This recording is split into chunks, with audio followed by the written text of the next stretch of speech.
ከዛ ውጪ ማሳ ዝግጅቱን ያው እንደየአካባቢው ይለያያል። ዋናው እዚህ ጋር የምትያይዙልኝ ግን በመጀመሪያው እርሻ ጠልቆ መታረሱ ለሽምብራ በጣም ወሳኝ ነው። በኋላ እመጣበታለሁ። ከተባይ አኳያ ከበሽታ አኳያ ትልቅ ወሳኝ አስተዋጽኦ የሚያደርግ ነገር ነው ጠልቆ ማረስ የመጀመሪያው እርሻ ላይ ማለት ነው። ይህንን ነው። ከዛ ውጪ የዘር ወቅቱ እንግዲህ እንደ ዝናቡ ሁኔታ ሊለያይ ይችላል። እንደየአካባቢው ሊሆን ይችላል። ቆቦ አካባቢ ቅድም ብያቸዋለሁ፣ የዝናቡ እንትን ብዙ አይቆይም። ዘግይቶ ነው የሚገባው፣ ቶሎ ነው የሚወጣው። ስለዚህ እዛ ላይ አሁን ጥንቃቄ ማድረግ አለብን። የምንዘራበትን ከስሪንቃ ጋር ተመሳሳይ እናደርገው፣ ስሪንቃና ቆቦን ለምሳሌ ማለት ነው። ስለዚህ እንደ እንትናችን ከነሐሴ አጋማሽ እስከ መስከረም መጀመሪያ ድረስ ልንመጣ እንችላለን፣ እንደ ዝናቡ ሁኔታ ማለት ነው። ዋናው ነጥብ እዚህ ጋር ግን ምንዘራበትን የአፈር እርጥበት በጣም ወሳኝ ነው ለብቅለት።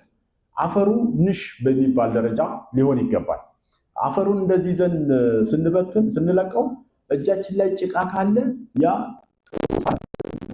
ወይ ጠፈፍ እንዲል መቆየት አለበት እና እንደዚህ አይነት ነገሮች አሉ። ይሄ ከብቅለት ጋር ከመበስበስ ጋር የሚያስከትል ነገር ስላለ ጥንቃቄ እንድናደርግ ነው።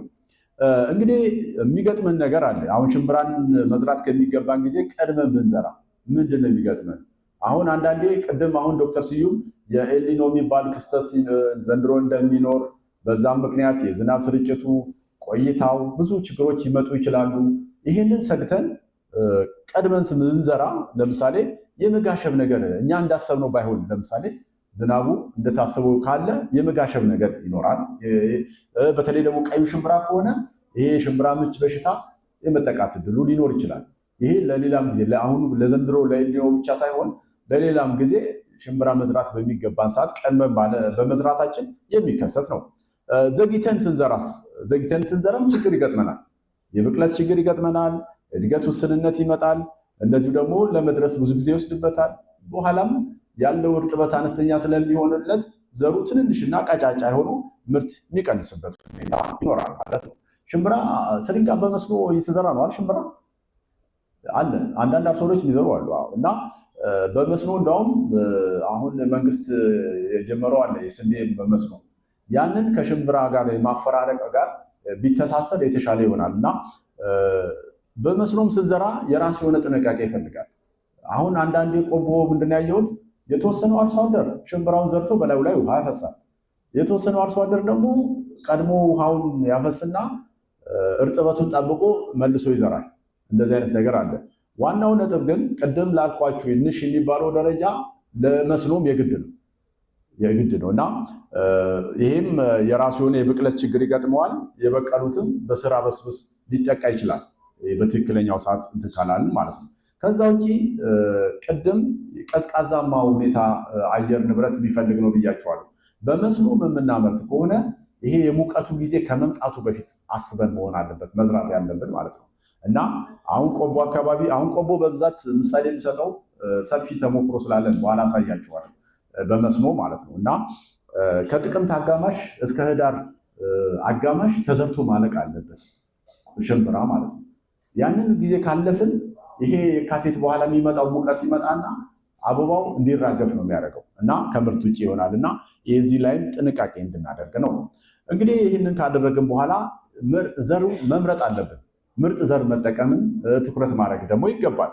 ይሄ ማለት ምርጥ ዘር ደግሞ ስንል ያው ታውቃላችሁ የተሸራረፈ መሆን የለበትም። ከባዕድ ጋር ተያይዞ የራሱ የሆነ ንጹህ መሆን አለበት። ብቅለቱ እስከ 95% መሆን አለበት።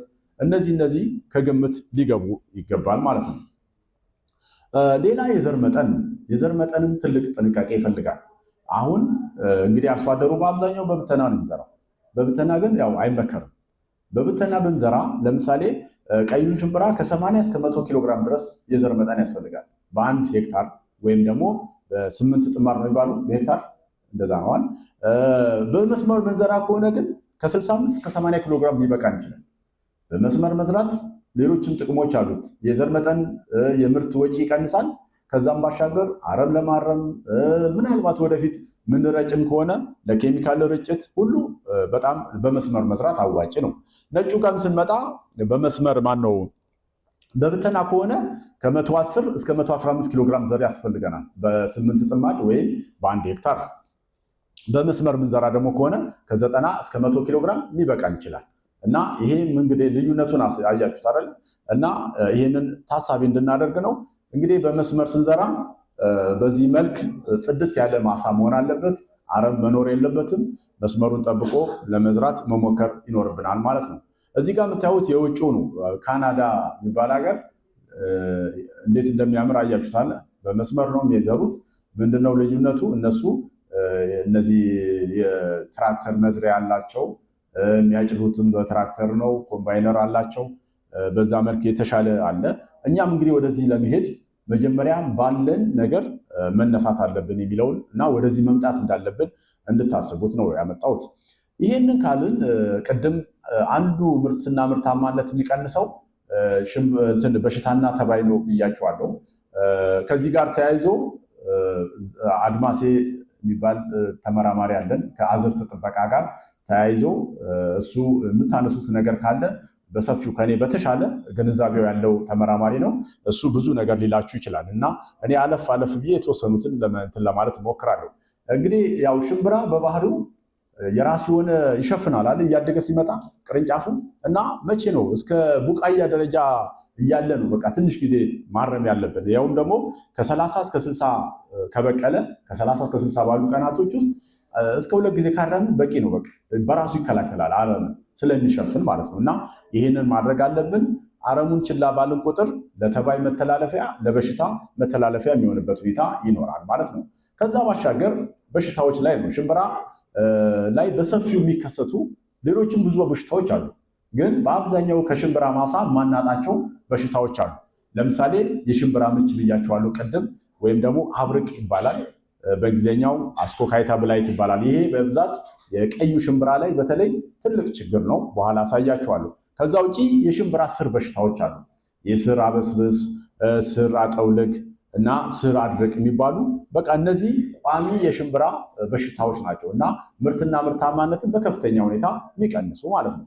የሽምብራ ምች ብያቸዋለሁ። ይሄ በተለይ ለቀዩ ሽምብራ በጣም ችግር ነው።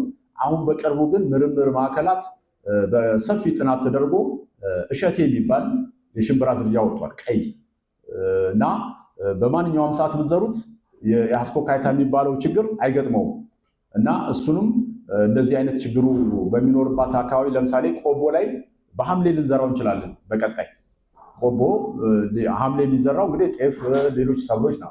ሽምብራን በሐምሌ ልንዘራው እንችላለን። ይሄን መቋቋም ስለሚችል ማለት ነው። እና ይሄ አለ። ይሄ በሽታ እንግዲህ ምንድነው ለየት የሚያደርገው? ከመሬት በላይ ያለውን የሰብሉን የትኛውን ክፍል የሚያጠቃ ነው። እዚህ ጋር እንደምታዩት አምቡን ያጠቀዋል። ይሄ አምቡ ላይ የምታየው ምልክት ውስጡ ቢከፈት ዘሩ ላይም ታገኙታላችሁ እና አንድ የዘሩ እንትን ካለው ደግሞ ለሚቀጥለው ምርት እንትን የሚሄድበት ሁኔታ አለ። ግንዱን ያጠቃል፣ ቅጠሉን ያጠቃል። በአጠቃላይ ሁሉንም ከመሬት በላይ ያለውን የሰብሉ ክፍል የሚያጠቃ በጣም አደገኛ በሽታ ነው።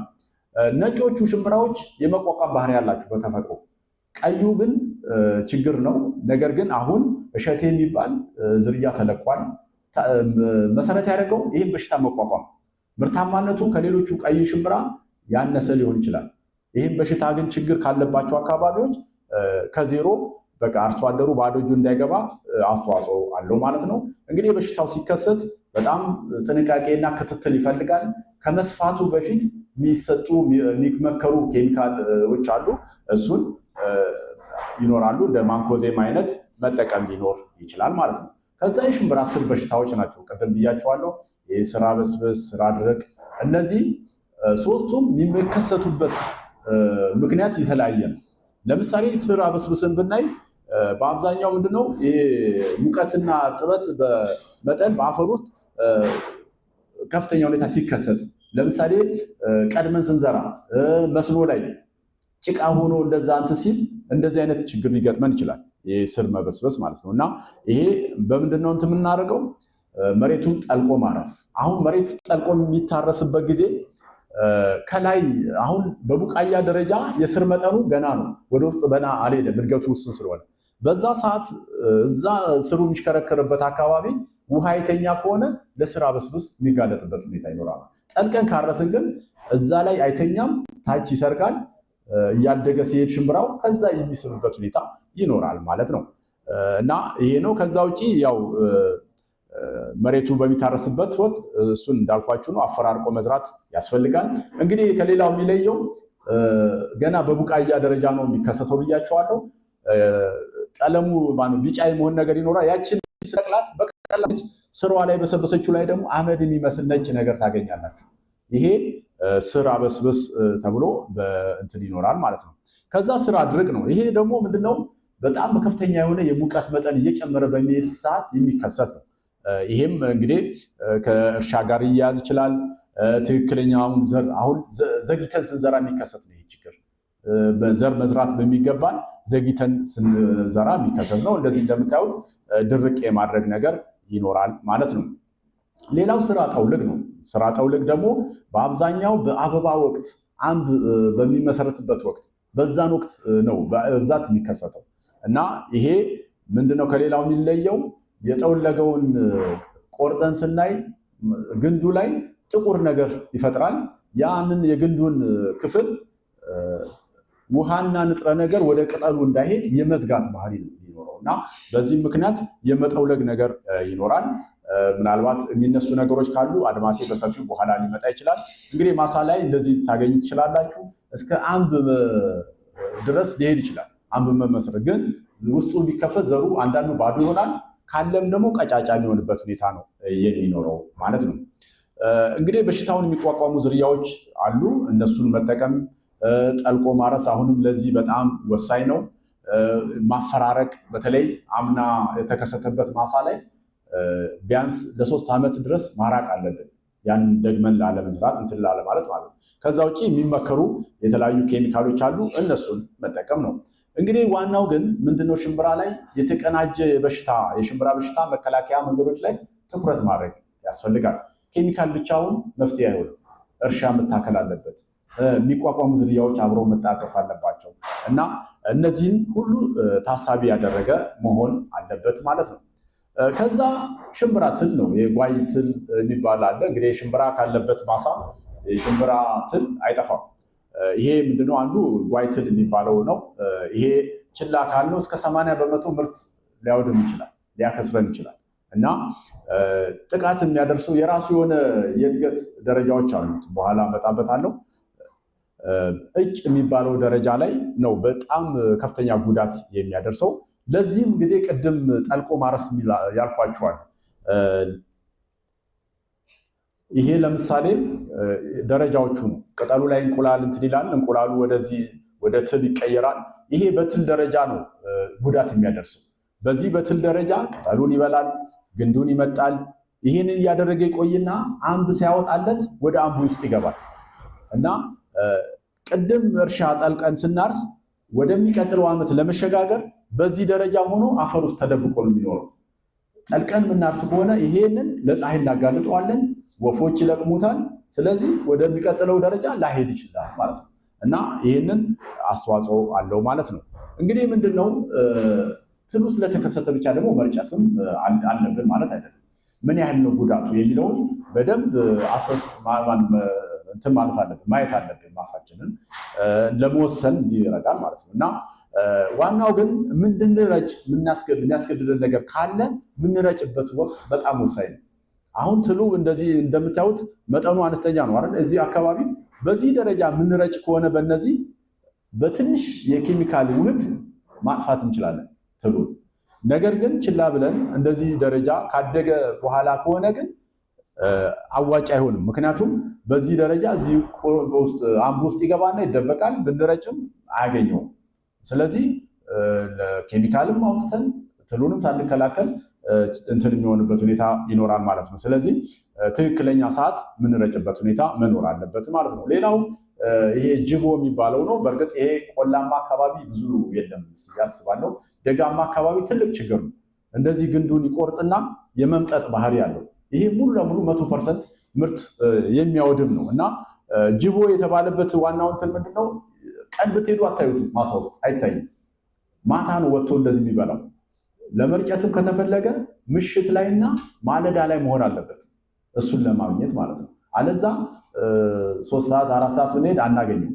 እና ጅቦ የሚል ቅጽል ስም ተሰጥቶታል እና ቆራጭ ትል ይባላል። ይሄም የራሱ የሆነ የተመከረ ኬሚካል አለው። ዋናው ግን ሰዓቱን ኬሚካሉ ሳይሆን የምንረጭበት ሰዓት በጣም ወሳኝ ነው። እንግዲህ እንደ አጠቃላይ የሽምብራን ሰብል ጥበቃና እንክብካቤ ችግሮችን እንደው ጠቅለል አድርገን ለማየት ያህል አረምን በወቅቱ አለማረም የራሱ የሆነ ችግር ነው ብያቸዋለሁ። ተባይና በሽታን ለመለየት የሚያስችል ወቅታዊ ዳሰሳ ማድረግ አለብን። አሁን ቅድም አሳይቻቸዋለሁ። ርጭት እንኳን ብናደርግ የትኛው ሰዓት ላይ መርጨት እንዳለብን ለመለየት በወቅቱን የጠበቀ ማሳችንን አሰሳ ማድረግ አለብን ማለት ነው። የአንዳንድ ተባይ እንትን ያለውን ቅጠል በሽታ የሚመስልበት ሁኔታ አለ። እሱንም የመለየት ነገር ሊኖር ይገባል። የኬሚካል አጠቃቀም ላይም ትልቅ ችግር አለ። መቼ መጠቀም አለብን፣ ምን አይነት ኬሚካል፣ መጠኑስ የሚለውን ነገር እሱ ላይም ትኩረት ማድረግ አለብን። ብዙ ችግሮች ስለሚታዩ ማለት ነው።